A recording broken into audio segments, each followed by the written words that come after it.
నమస్తే, welcome to 99 TV. నేను జ్యోతి. Updates చూద్దాం. తెలంగాణలో ఎమ్మెల్యేల అనర్హత అంశంపై సుప్రీంకోర్టు కీలక నిర్ణయం తీసుకుంది. పార్టీ మారిన ఎమ్మెల్యేల అంశం శాసనసభ స్పీకర్కు అప్పగించింది. అయితే స్పీకర్ ఎమ్మెల్యేలపై 3 నెలల్లో నిర్ణయం తీసుకోవాలని ఆదేశాలు జారీ చేసింది. ఈ అంశం పెండింగ్లో ఉంచడం సరైంది కాదని అంది.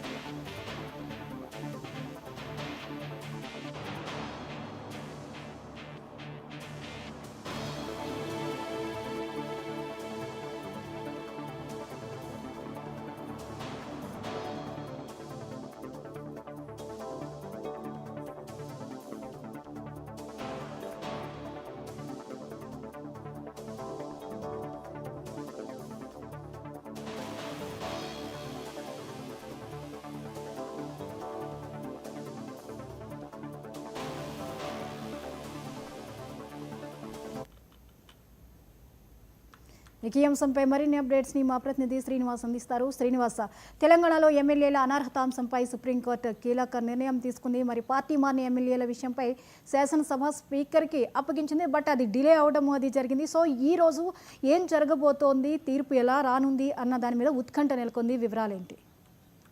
జ్యోతి, మరి సుప్రీంకోర్టు అయితే కీలక తీర్పు అయితే వెలువరించింది. పార్టీ మారిన 10 మంది ఎమ్మెల్యేల విషయంలో ఈరోజు తీర్పు వెలువడనున్న నేపథ్యంలో తెలంగాణతో పాటు దేశవ్యాప్తంగా కూడా మరి అందరి దృష్టి అయితే కేంద్రీకృతమై ఉందని చెప్పుకోవచ్చు. చాలా ఆసక్తికరంగా మరి అంతా ఆతృతగా కూడా ఎదురు చూశారు. ఈ నేపథ్యంలో కాసేపటి క్రితమే సుప్రీంకోర్టు ధర్మాసనం అయితే ఏదైతే పార్టీ మారిన ఎమ్మెల్యేల విషయంలో స్పీకర్ 3 నెలల్లోగా మరి నిర్ణయం తీసుకోవాలని చెప్పి కూడా తీర్పు ఇవ్వడం జరిగింది. మొత్తానికి 3 నెలల్లోపు స్పీకర్ నిర్ణయం తీసుకోవాల్సిన అంశంలో కూడా మరి పార్లమెంట్లో కూడా మరి చట్ట సవరణ చేయాల్సి ఉంటుందని చెప్పి కూడా సుప్రీంకోర్టు వ్యాఖ్యానించడం కావచ్చు. మరి ఈ 3 నెలల ఆ గడువు కూడా ఇచ్చిన నేపథ్యంలో మొత్తానికి పార్టీ మారిన ఎమ్మెల్యేలకు మరొక 3 నెలల గడువు అయితే దొరికిందని స్పష్టమవుతోంది.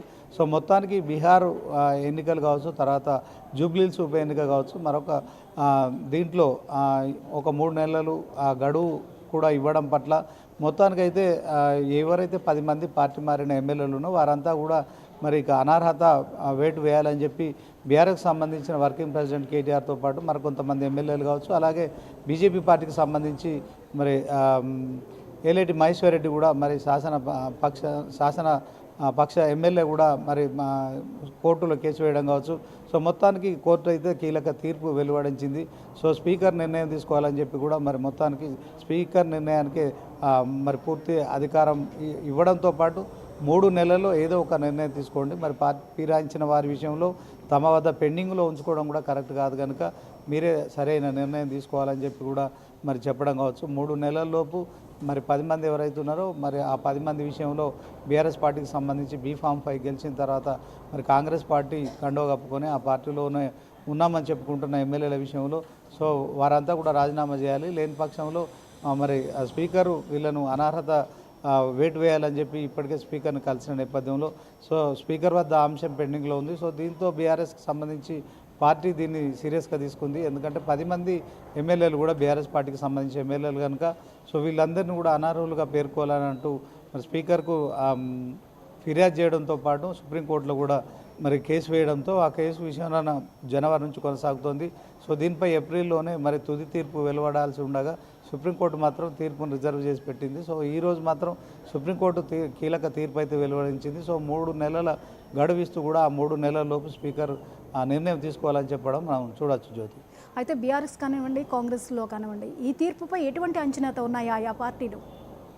ఖచ్చితంగా బీఆర్ఎస్లో మరి ఇక 10 మంది పార్టీ మారిన తర్వాత బీఆర్ఎస్ పార్టీ చాలా విశ్వాసంగా ఉంది. సో వారందరూ కూడా మరి కోర్టు అనర్హత వేటు వేస్తుంది. సో ఆ 10 మందికి విషయంలో ఉప ఎన్నికలు వస్తాయి. మరొకసారి ఉప ఎన్నికలు వస్తే వాళ్ళు కాంగ్రెస్ పార్టీ నుంచి పోటీ చేయాలి కనుక ఇప్పుడు ప్రజల్లో మేము పూర్తిగా మరి బీఆర్ఎస్ పార్టీనే ప్రజల్లో మరి అనుకూలంగా ఉంది. సో మేము గెలుస్తామనే ధీమాతో ఉండగా సో కాంగ్రెస్ పార్టీ సంబంధించిన అంశంలో మరి కండువాలు కప్పుకున్న ఎమ్మెల్యేలు కూడా అటు ఇటు కొంత ఊగిసలాడుతున్న పరిస్థితి. మొత్తానికి ఉప ఎన్నికలు కనుక వస్తే మరి కాంగ్రెస్ బీఆర్ఎస్ల మధ్య పోటీ ఉంటుందని ఆ రెండు పార్టీలు చెప్పడం కావచ్చు. తర్వాత ఇప్పుడు తీర్పు వెలువడిన తర్వాత ఖచ్చితంగా మరొక 3 నెలల గడువు అయితే దొరికింది. కానీ ఆ 3 నెలల్లో స్పీకర్ ఖచ్చితంగా వీళ్ళకి సంబంధించిన అంశంలో ఎలాంటి నిర్ణయం తీసుకుంటాడో, అనర్హులుగా ప్రకటిస్తారా లేదా మరి అనేది కూడా వేచి చూడాల్సి ఉంది. సో కొంత పార్టీ మారిన ఎమ్మెల్యేలకు 3 నెలల గడువు అయితే దొరికింది. అయితే ఎవరికి వారే ధీమా వ్యక్తం చేస్తున్నారు. సుప్రీంకోర్టు తీర్పు పట్ల ఇది నిజంగా కాంగ్రెస్ పార్టీకి చెంపపెట్టు లాంటిదని బీఆర్ఎస్ వ్యాఖ్యానిస్తుండగా, సో మొత్తానికి 3 నెలల్లో స్పీకర్ నిర్ణయం తీసుకుంటారు. సో అప్పటి వరకు ఒకవేళ వీళ్ళు కనుక అనర్హులుగా ప్రకటిస్తే మరి కాంగ్రెస్ పార్టీ బీ ఫామ్ల ద్వారా కాంగ్రెస్ పార్టీ లో పోటీ చేసి ఖచ్చితంగా గెలుస్తారనే ధీమా కాంగ్రెస్ వ్యక్తం చేస్తున్న నేపథ్యంలో సో ప్రస్తుతానికి సుప్రీంకోర్టు ఇచ్చిన గడువు అయితే 3 నెలలు ఉండడంతో ఈ అంశం అయితే 3 నెలలకు పోస్ట్పోయిన్ అయింది కనుక ఖచ్చితంగా బీహార్ ఎన్నికలతో పాటు జూబ్లీ హిల్స్ ఉప ఎన్నిక కావచ్చు. ఒకవేళ కనుక స్పీకర్ నిర్ణయం తీసుకుంటే మొత్తానికి 11 స్థానాలకు కూడా తెలంగాణ రాష్ట్ర వ్యాప్తంగా మరి ఉప ఎన్నిక జరిగే అవకాశం ఉంటుంది. ఒకవేళ స్పీకర్ కనుక వీళ్ళను అనర్హులుగా ప్రకటించిన క్రమంలోనే అది జరిగే అవకాశం ఉంటుంది. లేని పక్షంలో మాత్రం వాళ్ళు యథావిధిగా కొనసాగే అవకాశం ఉంటుంది. వీరంతా మరి కాంగ్రెస్ పార్టీలో ఉన్నారా, బీఆర్ఎస్ పార్టీలో ఉన్నారా అనే ప్రజల్లో కూడా ఒక అయోమయం కొనసాగుతున్న నేపథ్యంలో స్పీకర్ తీసుకునే నిర్ణయంపై మాత్రం ఉత్కంఠత అయితే నెలకొని ఉందని చెప్పుకోవచ్చు. Jyothi. Right, thank you Srinivas.